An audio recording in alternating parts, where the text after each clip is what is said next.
Study the speed-time graph of a body shown in figure and answer the following questions. Question 1. What type of motion is represented by OA? So this is OA. In OA, the speed increases and it increases uniformly because it is a straight line. OA is a straight line, so we say the speed increases uniformly. Hence, it is uniform acceleration. So OA represents uniform acceleration. Now we go to the next, B. What type of motion is represented by AB? So from A to B. From AB, the speed is constant. It does not increase or nor does it decrease. The speed throughout, you see, it remains 6 meters per second. So since the speed is constant, we say it is uniform motion. So AB represents uniform motion. Now, what type of motion is represented by BC? So let's darken BC. This is BC. So from B to C, when the object is moving from B to C, the speed begins to decrease. Speed decreases. But it is a straight line, so decreases uniformly. Equal decrease in equal intervals of time. So we can say that BC is uniform retardation.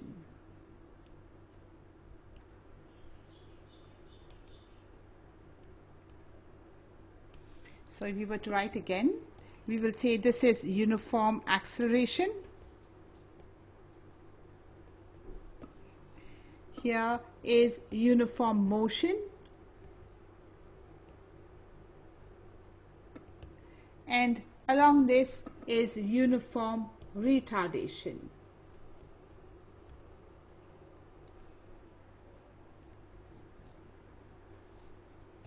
Now find the acceleration of the body.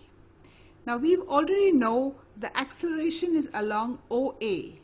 So this is my point O and this is my point A. And along OA there is acceleration taking place. So I have OA and I am going to calculate the acceleration. To know the acceleration, I must know the initial velocity U, I must know the final velocity V, and then I must know the time taken for this change in velocity. So look up at the figure and you will see that at A, where is A? This is A. I mean this is O. At O, the velocity is 0 meter per second. So here we have U is 0 meter per second.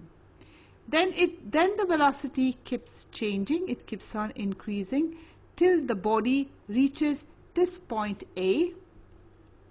And at point A we have the final velocity. And if you see here, this is the final. We have to go to the velocity graph to find the final velocity. The velocity is 6 meter. So here we see that we just go over this again. So this is the initial point. The initial velocity here is 0 meter per second, which we have written here 0 meter per second. The final velocity here is 6 meter per second. Here is how we go to the velocity graph and we find the velocity. And for this velocity to increase, see the velocity is increasing here. How long has it taken? It was 0.4 seconds and this was 0 seconds. So the time taken for this increase is from 4 to 0, that is 4 seconds. So when we're calculating the acceleration, v minus u over t, so acceleration v is 6, your u is 0, and our time is 4. So it is 6 by 4. So acceleration is 3 by 2 meter per second square. Now for the second, we have to find the retardation. Now where is the retardation taking place? Retardation is slowing down of speed. And if you see, it is taking place from B to C. At this point, there is a slowdown in the speed. The speed C slows down, it keeps decreasing. So retardation is taking place along BC. We have to know what is the initial velocity, what is the final velocity, and the time taken to find out this retardation. So here for BC, the initial velocity is at this point. It starts here, B, which is 6 meter per second. See, we go up here to find the velocity. This is the velocity graph. Then we have 6 meter per second. The final velocity is at this point here. This is the final velocity, and we see v is 0 meter per second. How do we know? Zero, we go to the velocity graph. This is our velocity graph, and it says it's 0 meter per second. Means the body has stopped. How long has it taken for this to take place? The time taken it's taken place from this 10 to 16. For this change to take place, see, it is taken from 10 to 16. This time, so it is 16 minus 10, and that's a 6. So our acceleration A is v minus u over t, and we know the v final velocity is 0, the initial velocity was 6, there was a decrease in velocity, and the time is 6. So when you calculate this, you get minus 1 meter per second square. Why did we get a negative? Because here there is a decrease in velocity, there is retardation taking place.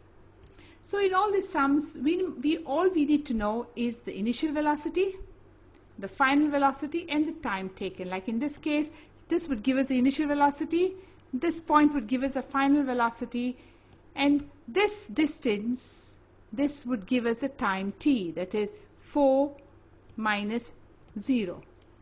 Similarly, in the next, here was the initial velocity, and this was the final velocity for the decrease, and the time is obtained in the time axis, and that would be this time minus 10, and that would be 6.